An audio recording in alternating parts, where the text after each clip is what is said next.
Eu tenho uma palavra liberada sobre mim. Em nome do Pai, do Filho e do Espírito Santo. Amém. Seja louvado nosso Senhor Jesus Cristo, para sempre seja louvado.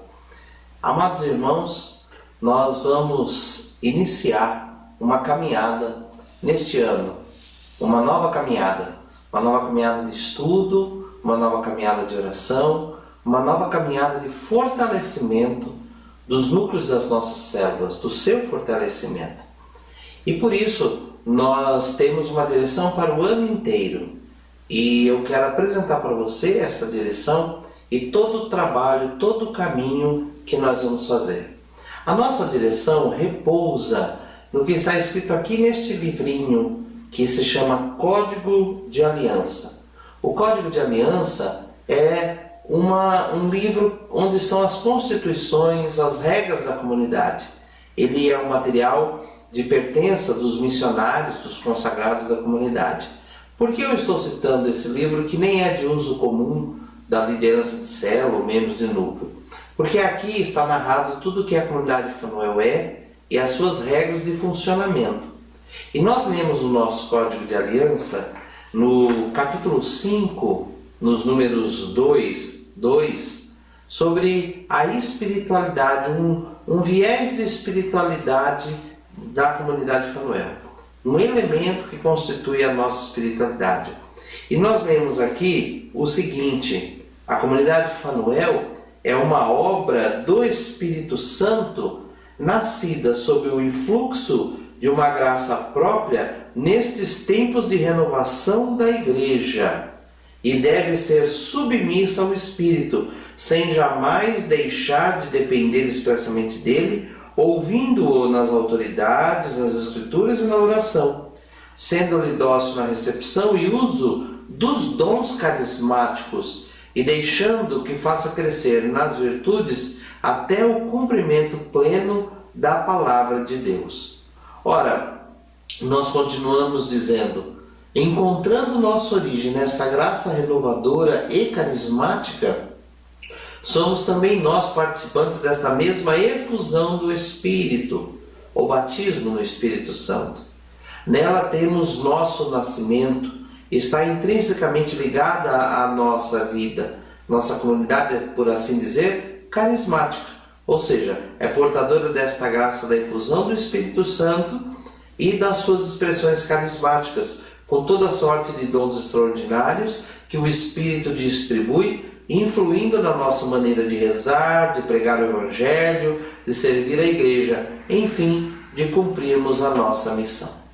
Ou seja, a nossa comunidade é, portanto, uma comunidade que tem a sua origem histórica a partir da realidade do batismo no Espírito Santo, dos dons carismáticos, e que tem este elemento como constitutivo da sua forma de rezar, de servir a Igreja, com as características próprias da comunidade de Fanuel. Por que eu estou dizendo isso a você? Porque a nossa grande direção para fortalecer os núcleos das nossas células, fortalecer a liderança e assim fortalecer as nossas células nesse ano, está neste livro, Conduzi Meu Povo, que eu gostaria que os líderes, os membros de núcleo de célula pudessem ler este material. O livro Conduzi Meu Povo é um manual para líderes carismáticos. Foi escrito pelo reverendo Monsenhor Vincent Walsh. É um livro de edição, o autor é norte-americano, e é um livro muito conhecido na renovação carismática, publicação lá da década de 80, do comecinho da década de 80, que nasceu com o intuito de orientar a liderança dos grupos de oração, que começaram a se proliferar mundo afora e que tinham características razoavelmente parecidas, inclusive, com as nossas células. Eram grupos pequenos, eram grupos domésticos, que iam simplesmente se multiplicando para cumprir a obra da evangelização. Bom, a nossa comunidade é carismática, portanto as nossas células também são carismáticas. As células, em forma geral, não precisam ser carismáticas, não são obrigatoriamente, não tem necessidade obrigatória de serem carismáticas. Mas um fato é verdade: onde elas são carismáticas, elas funcionam mais, elas funcionam melhor, os seus resultados são mais abrangentes e mais palpáveis. Agora, a nossa comunidade é uma comunidade carismática. Portanto, a nossa operação, o nosso orar, o nosso agir, ele é carismático. Então, as nossas células são carismáticas. Portanto, não é opcional dentro da comunidade, faz parte da nossa experiência. E é sobre isso que eu quero estudar com vocês. É sobre isso que eu quero ler, que eu quero acompanhar, eu quero estudar com vocês. Esta situação, esta condição de que as nossas células são carismáticas. E daí eu quero estudar com vocês este livro Conduzir Meu Povo, que ele foi escrito e o seu conteúdo foi organizado, foi distribuído em 3 partes, não é? E a primeira parte fala sobre sabedoria e visão, a segunda parte fala sobre a atividade do Espírito e a terceira parte fala sobre ensinamentos nos grupos de oração. Então, esta é a condição que eu quero reproduzir estudando com vocês. E nós vamos fazer isso de uma maneira organizada. Então, nesse mês de fevereiro e depois março, depois abril, serão 3 grandes estudos que devem contemplar essa primeira parte sobre sabedoria e visão. E eu quero trabalhar isso com vocês, eu quero estudar isso com vocês. Então, eu gostaria de pedir ao Espírito do Senhor que nos dê graça, nos dê direção, nos dê discernimento de como nós vamos fazer as coisas para nós podermos ter o entendimento da maneira mais correta. Por isso, eu gostaria de orar por você e nós clamarmos o Espírito Santo de Deus agora mesmo. Espírito Santo de Deus, nós queremos a sua unção, nós queremos a sua graça, a sua direção.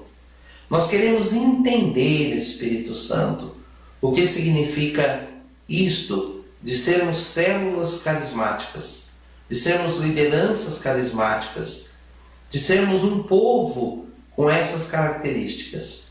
Nós queremos, Espírito Santo, não só ter entendimento, mas ter poder, ter sabedoria, ter visão, ter poder, ter sabedoria, ter graça. Dá-nos, Espírito Santo, essa unção para vermos, para entendermos e para operarmos em nome de Jesus. Amém. Eu quero então entrar com você neste assunto e nós vamos começar por uma palavra de Deus conhecidíssima que está nos Atos dos Apóstolos no capítulo 2.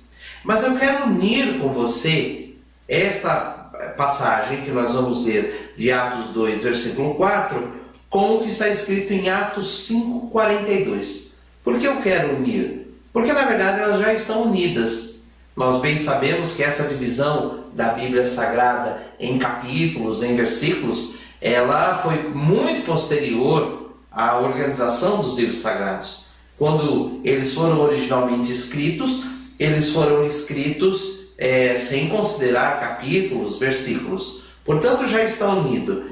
Mas eu vou saltar de um verso ao outro para a gente poder compreender que dinâmica movimentava a igreja primitiva nesse sentido, nesse contexto. E aí eu quero que você entenda e nós vamos entender juntos.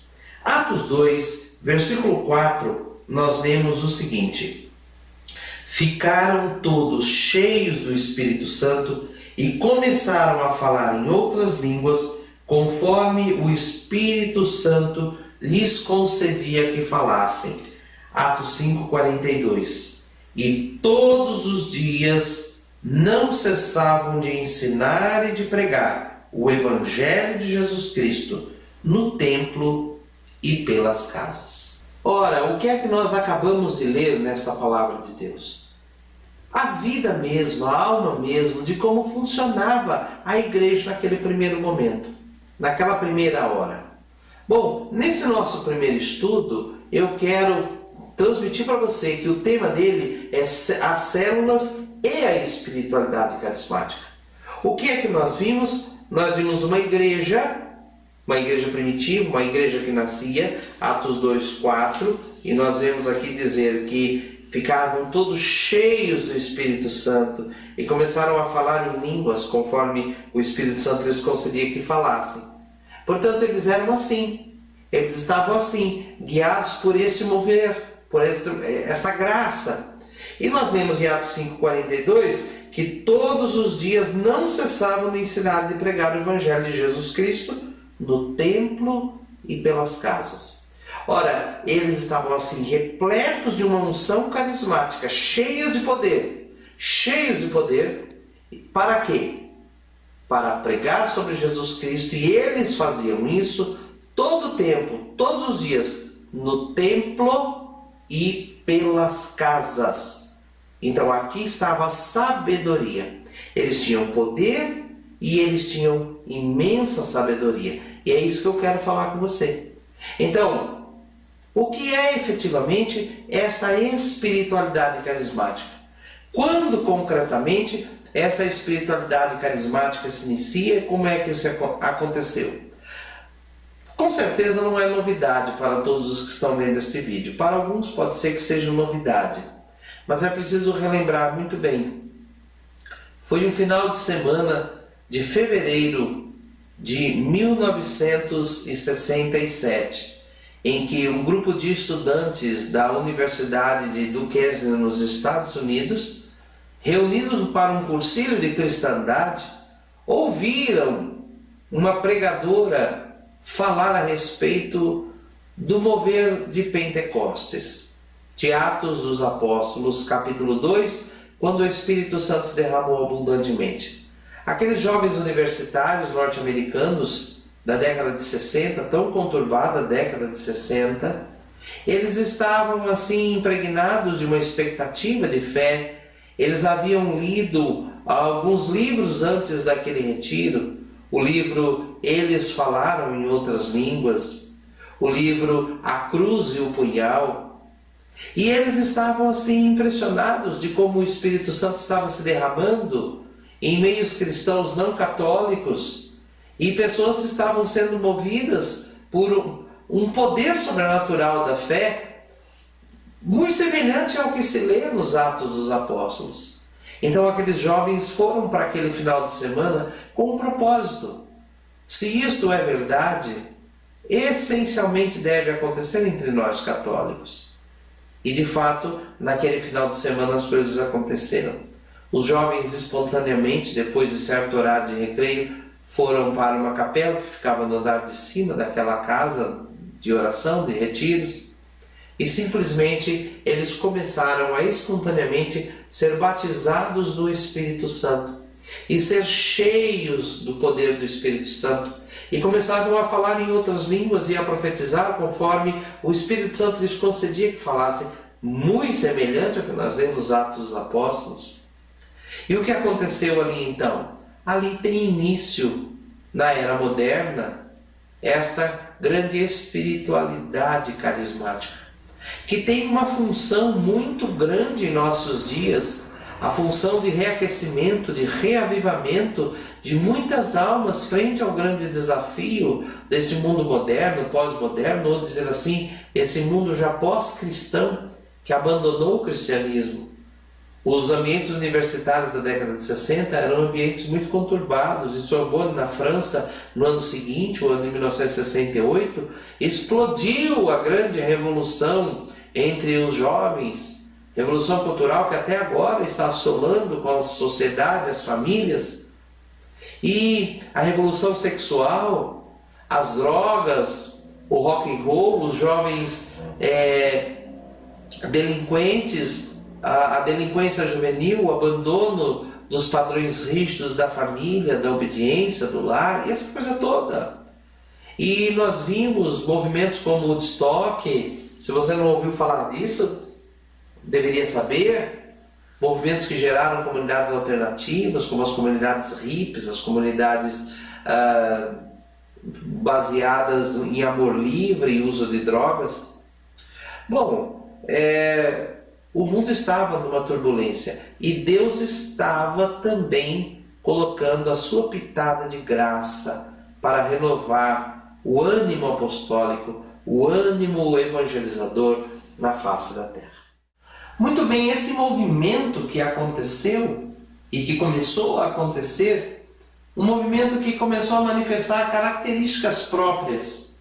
E quais eram as características próprias e quais são essas características próprias que aparecem nesse movimento? Primeiro, um movimento natural e essencialmente laico, ou seja, leigo. Inclusive estamos vivendo no ano do laicato declarado pela Igreja. Os primeiros a serem impactados foram os leigos. E nós sabemos que os leigos na Igreja, muitos até interpretam essa designação de uma vocação própria, que é a vocação laica, interpretam isso de uma maneira pejorativa, como aquele que não sabe nada e que, portanto, não tem compromisso ou responsabilidade nenhuma. Mas estes, então, leigos, começam a ser levantados e se tornar pregadores, se tornar missionários nos seus ambientes, cheios daquela experiência de Pentecostes que lemos os Atos dos Apóstolos. Pessoas simples, pessoas letradas, pessoas de meios universitários, militares, domésticos, na vizinhança, também dentro das igrejas, jovens, adultos, casais, famílias, pessoas solteiras, professores, pessoas sendo tocadas, cheias de uma graça, um desejo de falar de Jesus. Segunda grande característica, um desejo imenso de falar de Jesus. Um desejo imenso de dizer ao mundo, Jesus está vivo. Terceira grande característica dessa graça, dessa espiritualidade carismática, é uma espiritualidade profundamente de oração. Um povo de oração. Um povo que deseja a oração. Um povo que quer estar com Deus. Um povo que quer buscar Jesus na adoração ao Santíssimo Sacramento. Um povo que quer fazer vigílias. Um povo que não se incomoda de jejuar e de orar e de buscar na oração direcionamento, graça. A outra característica, um povo da palavra.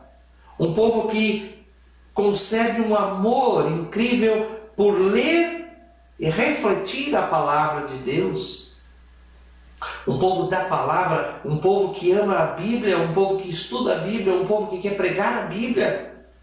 Isso altamente revolucionário, num bom sentido do termo, melhor dizendo, altamente renovador em meios católicos, porque de repente os católicos estão com a Bíblia na mão, de repente os leigos católicos que não tinham compromisso com a Igreja, com o Evangelho, e que cumpriam apenas padrões formais de frequentar atividades religiosas, programas religiosos, não é? Esses leigos, homens, mulheres, e aí claro, se alastra e vai pegar também sacerdotes, vai pegar também gente da vida religiosa, e essa gente quer orar, essa gente quer pregar, essa gente quer repartir, essa gente quer ler a palavra de Deus, esta gente quer ter o poder de Deus e sai orando pelos doentes, e aí vem uma grande característica, uma sucessiva, abundante e ininterrupta manifestação de poder, de milagres,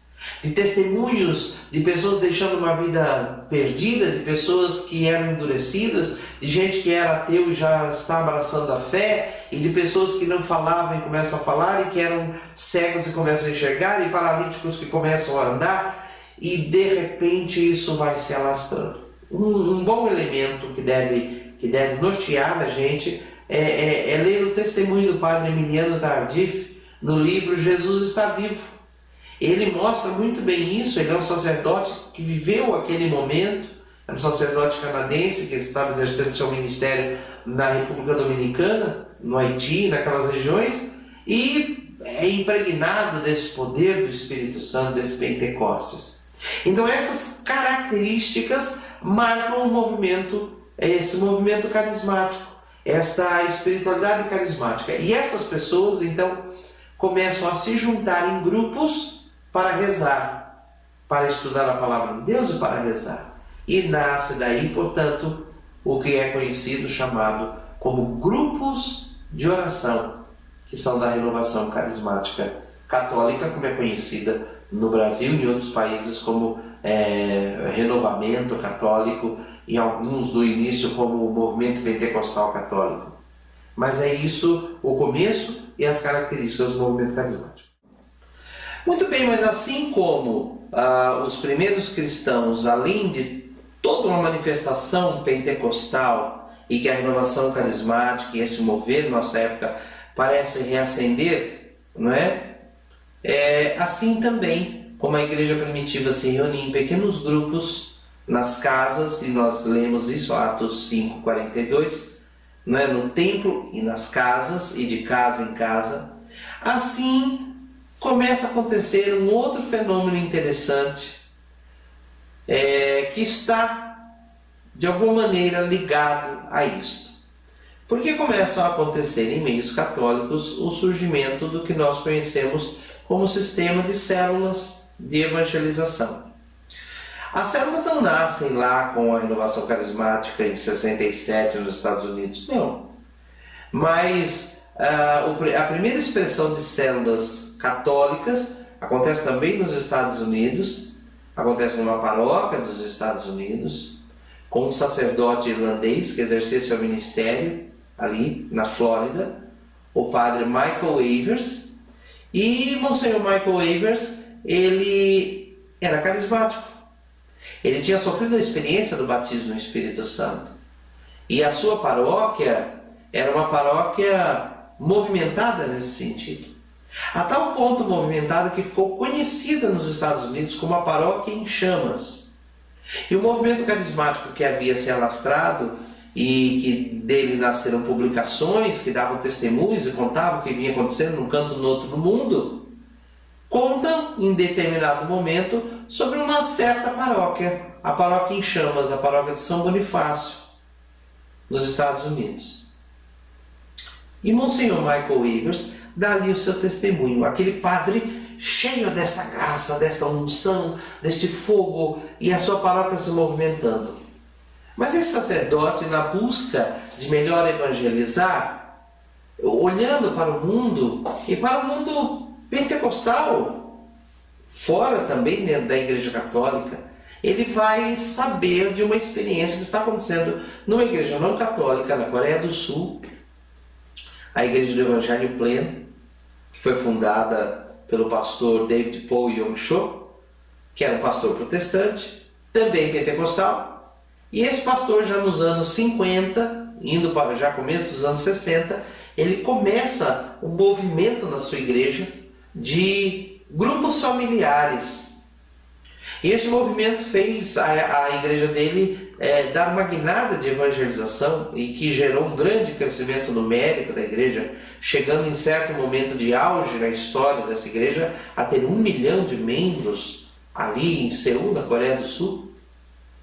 Monsenhor Michael Evers viaja para a Coreia do Sul e quer conhecer.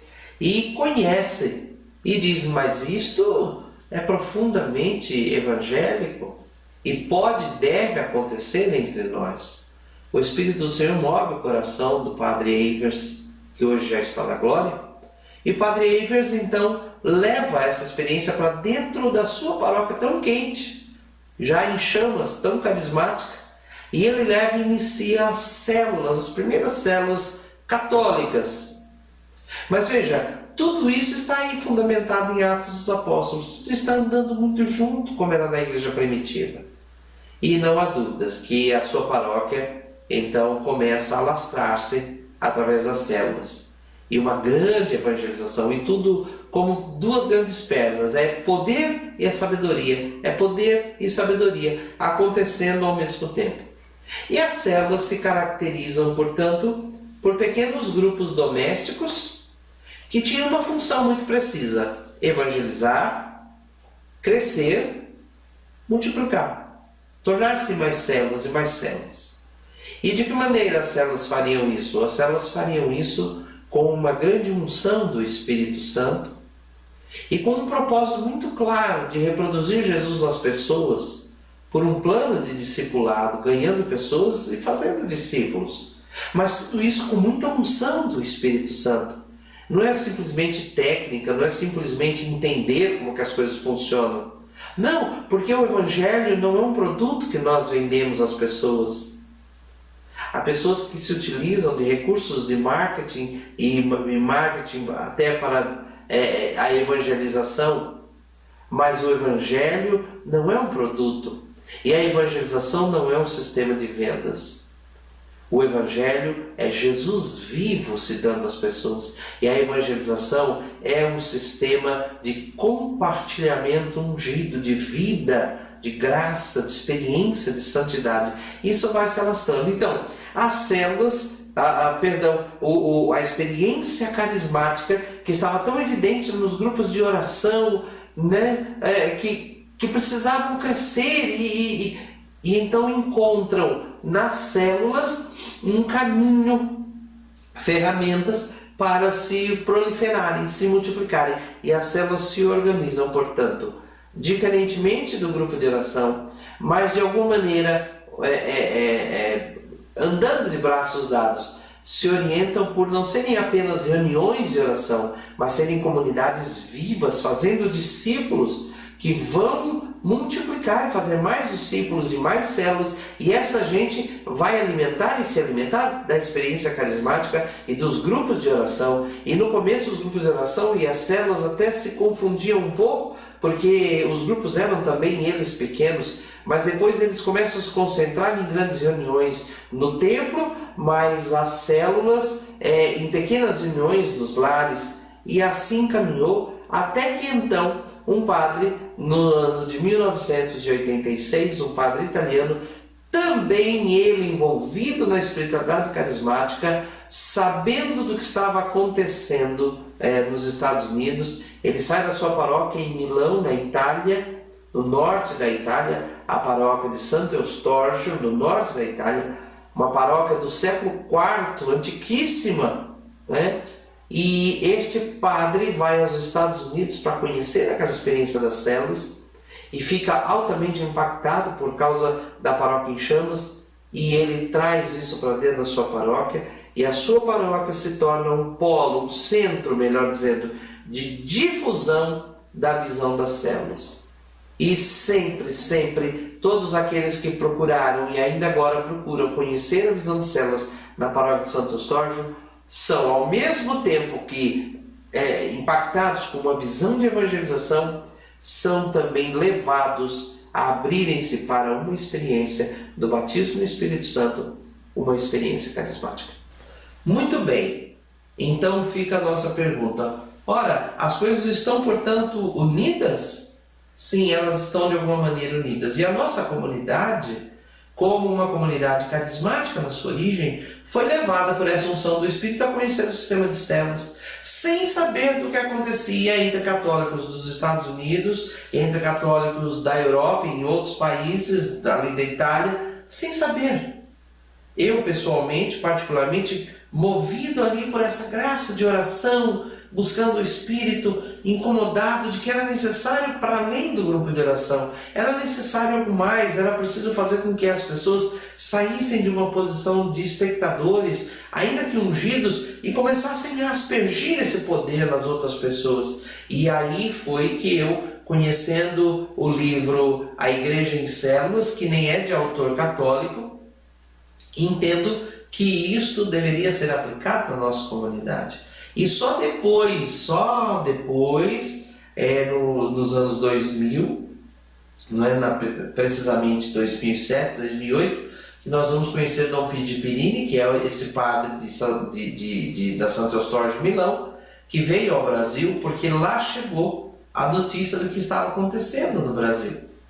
E então a gente se encontra e percebe que é tudo um único mover de Deus que está dando uma visão de evangelização, uma visão que nasce lá atrás, uma visão que se alicerça na palavra de Deus, uma visão que diz assim, é agora, é a hora de evangelizar cheios de poder, mas evangelizar com sabedoria, a sabedoria penetrante do sistema das células. Então, poder e sabedoria estão intimamente ligados.